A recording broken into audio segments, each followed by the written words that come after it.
Hello friends, माझं YouTube channel Sony ट्युटोरियलवर तुमचं मनपूर्वक स्वागत आहे.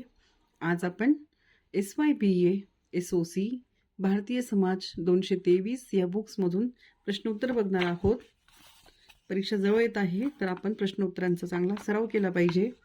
अभ्यासाला सुरुवात करण्याआधी तुम्ही माझ्या चॅनलवर जर नवीन असणार तर चॅनलला सबस्क्राईब करा, व्हिडिओला लाईक करा आणि जास्तीत जास्त गरजू विद्यार्थ्यांपर्यंत व्हिडिओ शेअर करा. तुम्ही सबस्क्राईब केल्याने मला आणखी व्हिडिओ बनवण्यासाठी प्रोत्साहन मिळते. तर चला आता आपण प्रश्नोत्तर बघूया. पुढचा प्रश्न आहे, जगात वंशवादाविषयी कोणत्या गैरसमजुती आढळतात? हा पण महत्त्वाचा प्रश्न आहे, तर आपण याचं उत्तर बघूया. उत्तर आहे, अनेक वर्षापासून वंशवादाविषयी गैरसमजुती आहेत. शारीरिक ठेवण आणि बुद्ध्यांक चाचण्या याचा मानवाच्या सांस्कृतिक सामर्थ्याशी मेळ घालण्याचा प्रयत्न केल्यामुळे त्या अधिकच बळकट झाल्या आहेत.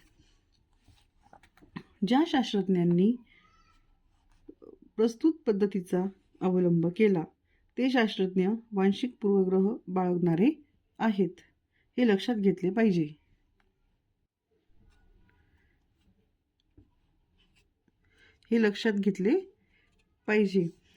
आता त्यांनी घेतलेल्या चाचण्यांना मर्यादा आहेत, तरीही कृष्णवर्णीयांची बुद्धी गोरवर्णीयांपेक्षा त्यांनी निकृष्ट असल्याचे त्यांनी निष्कर्ष काढले.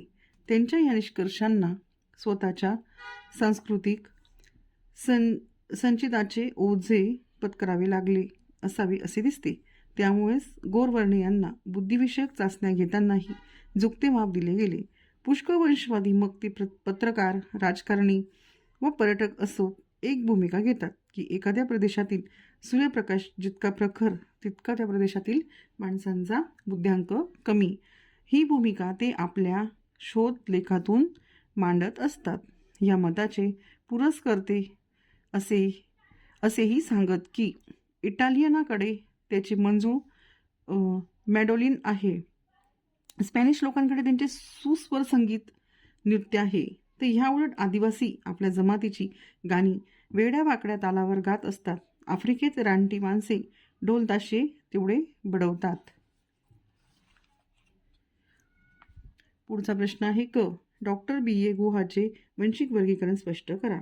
तर उत्तर आहे, डॉक्टर BA गुहाचे वंशिक वर्गीकरण खाली स्पष्ट केले आहे. एक आहे निग्रो वंशाशी जुळणारी शारीरिक लक्षणे ह्या गटात आढळतात. ही लक्षणे म्हणजे त्याची उंची कमी असते, डोक्याचा आकार रुंद व त्वचेचा रंग काळा असतो, केसी काळे असतात, ओठांचा आकार मोठा असतो, तसेच होठ बाहेरच्या भागाला झुकलेले असतात, नाकाचा आकार रुंद असतो व नाक पसरट असते. दक्षिण भारतातील आदिवासी या वंशात मोडतात. दुसरा प्रकार आहे प्रोटो ऑस्ट्रोलाइट. डॉक्टर गुहा यांनी या गटास मध्य भारतातील वन्य जातीचा वंशगट असे म्हटले आहे. तर ह्या वंशगटात काळा तपकिरी रंग, लांब डोके, रुंद बसके नाक, कुरळ केस, लहानसा बांधा अशी शारीरिक लक्षणे दिसतात. भारताली भिल्ल, चेचू, कोरकू, भुंडा हे आदिवासी वन्य जातीचे म्हणून या वंशात मोडतात. म्हणजे त्यांच्या आदिवासीमध्ये त्यांचे प्रकार आहेत नावांचे. या वंशाचे लोक मूळचे ऑस्ट्रेलियन असावेत. तिसरं आहे मॅगोलॉइड. या वंशाचे लोक उत्तर पूर्व भारतात आढळतात. उदाहरणार्थ नागा व मिझो आदिवासी. त्यांच्या त्वचेचा रंग पिवळट असतो, तर चेहरा सपटा, नाक लहान व चपटे, तसेच गालाची हाडे वर आलेली आणि डोक्याचा आकार रुंद पण होठ मोठे असलेले आढळतात. आसाम, नेपाळ, सिक्कीम व भूतान या भागामध्ये हा वंशगट प्रचलित दिसतो. चौथा प्रकार भूमध्य सागरीय. या वंशगटात 3 उपवंशगट आहेत. या वंशगटाची शारीरिक लक्षणे म्हणजे मध्यम उंची, डोके लांब, बुरकट त्वचा वर्ण, चेहरा रुंद, केस काळे, तसेच कुरळे आणि होठ पातळ असतात. अल्पिनॉइड हा उपवंशगट गुजरात, मध्य भारत व बिहार या प्रदेशात आढळतो. 5वा प्रकार आहे नॉर्डिक. या वंशगटातील लोक प्रामुख्याने काश्मीर, पंजाब व राजस्थान या राज्यात आढळतात. ते उंच असतात, साधारण 5 फूट 8 इंच एवढे उंच, लांब आकाराचे डोके, नासिका उंच व सरळ, पोट पातळ, केस काळे असतात.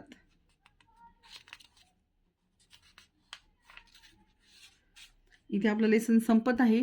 तुम्हाला जर असा प्रश्न आला तर प्रश्नामध्ये उत्तर लिहिताना तुम्हाला अशी मांडणी करायची आहे. पहिला पॉईंट्स टाकायचा निग्रिटो, मग त्याच्याविषयी माहिती लिहायची, मग दुसरा मुद्दा टाकायचा प्रोटो ऑस्ट्रोलाइट, मग तिसरा, मग चौथा, मग पाचवा. तर हे लक्षात ठेवायचे नावं आणि त्याच्याविषयी माहिती लिहायची लक्षात, आणि ती मनाच्या भाषेत पूर्ण पेपर लिहायचा. पेपर कोरा ठेवायचा नाही. त्याच्याने तुम्हाला पूर्ण मार्क्स मिळतील, पूर्ण पेपर लिहायचा. तर चला पुन्हा भेटू पुढच्या व्हिडिओमध्ये. तोपर्यंत तुम्ही व्हिडिओमधून अभ्यास ऐकत राहा, अभ्यास लक्षात ठेवून करीत राहा, आणि पेपरच्या वेळेस पूर्ण पेपर लिहा व्यवस्थित. आणि चॅनलवर जर नवीन असणार तर चॅनलला सबस्क्राईब करा. घटक क्रमांक 2 वंशसमूह. खालील प्रश्नाची उत्तरे 75 ते 100 शब्दात लिहा. प्रश्न 1. शारीरिक लक्षणे किती व कोणती ते स्पष्ट करा. तर आपल्या इथं व्हिडिओ मोठा होईल एखाद्या वेळेस, पण तुम्हाला सर्व प्रश्नोत्तरं व्यवस्थित ऐकायची आहे आणि मनाच्या भाषेत त्याची उत्तरं लिहायची आहे. तर उत्तर आहे, शारीरिक लक्षणे 2 प्रकारची असतात. अनिश्चित शारीरिक लक्षण ही लक्षण जल, वायू, भोजन व सर्वसाधारण वातावरणाने आयुमानानुसार बदलत असतात. निश्चित शारीरिक लक्षणे फिजिकल ट्रेट्स. तर ह्या लक्षणाचे मापन करण्यात येते, यामध्ये बदल होत नाही, ती निश्चित स्वरूपाची लक्षणे असतात. बी. दुसरा प्रश्न, सर हॉर्बर्ट रिस्ले यांनी 1901 साली भारतात कशाचा अभ्यास केला. तर उत्तर आहे, सन 1901 मध्ये बंगाल प्रदेशात जनगणना प्रमुख अधिकारी सर हॉर्बर्ट रिस्ले यांनी भारतीय लोकसंख्येचा मानव वित्तीय साधनाचा वापर करून अभ्यास केला. त्यातून त्यांनी भारतीय लोकसंख्येचे 7 वंशगट पाडले. थोडक्यात रिस्ले यांच्या मते भारतीय समाज हा 7 वंशगटात विभागता येतो. हे गट आहेत: 1. द्रविड, मंगोल द्रविडियन, नंतर आहे आर्य द्रविडियन, सितो द्रविडियन, इंडो आर्यन आणि तुर्की इराणियन. इथे छोटे छोटे उत्तरं दिलेले आहे. या व्यतिरिक्त तुम्हाला हे मुद्दे लक्षात ठेवून बुक्समधून सुद्धा अभ्यास करायचा आहे आणि थोडं मोठं उत्तर लिहायचं आहे, जेणेकरून मार्क्स तुम्हाला चांगले मिळतील. तुम्ही शॉर्टकट जे मुद्दे म्हणजे उत्तरं सांगते तुम्हाला, या आधारित तुम्हाला मनाच्या भाषेत आणखी उत्तरं लिहायचे आहे. वंश म्हणजे काय? वंश संकल्पनेत कोणत्या बाबीचा समावेश होतो? तर उत्तर आहे, वंश या संकल्पनेचा अभ्यास मानवशास्त्रात केला जातो. वंशाचा अर्थ मानवशास्त्रज्ञांनी वेगवेगळ्या व्याख्येवरून स्पष्ट केलेला आहे. उदाहरणार्थ क्रोबर या मानवशास्त्रज्ञाच्या मते वंश ही खरी जीवशास्त्रीय संकल्पना आहे. हा एक समूह वंशिकतेने, अनुवंशिकतेने किंवा अनुवंशिक गुणाने किंवा उपजातीने बाधित राहतो.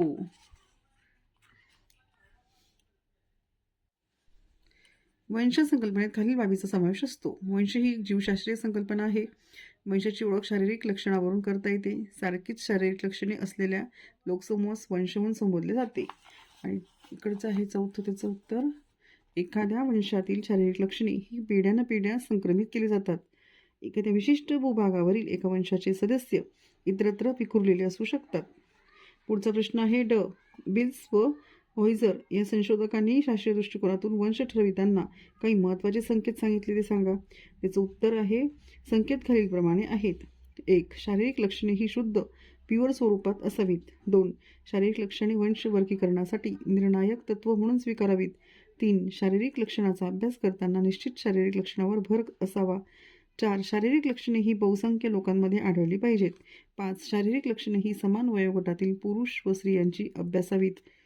6. लोकसंख्येचे वंश निर्धारण शास्त्रीय दृष्टीने करताना त्यातील शारीरिक लक्षणाचे मापन हे नमुना पद्धती निवड वापरून करावे. अशा रीतीने वंश वर्गीकरणास शास्त्रीय आधार असणे आवश्यक आहे.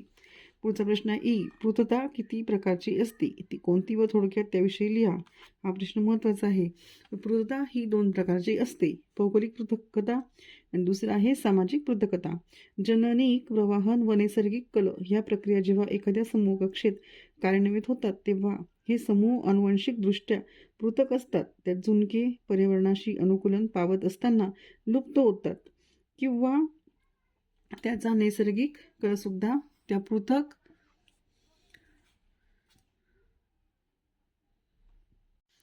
त्या पृथक समूहात प्रचलित होतात व या समूहातून एक वेगळ्याच वंशगटाची उत्पत्ती होते.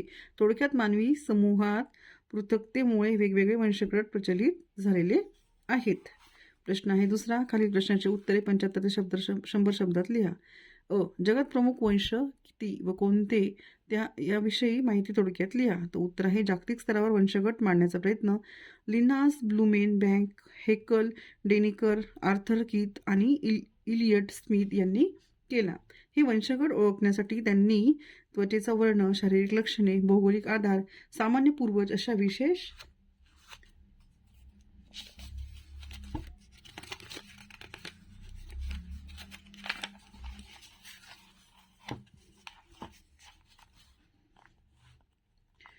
विशेष सामग्रीचा आधार घेतलेला दिसतो.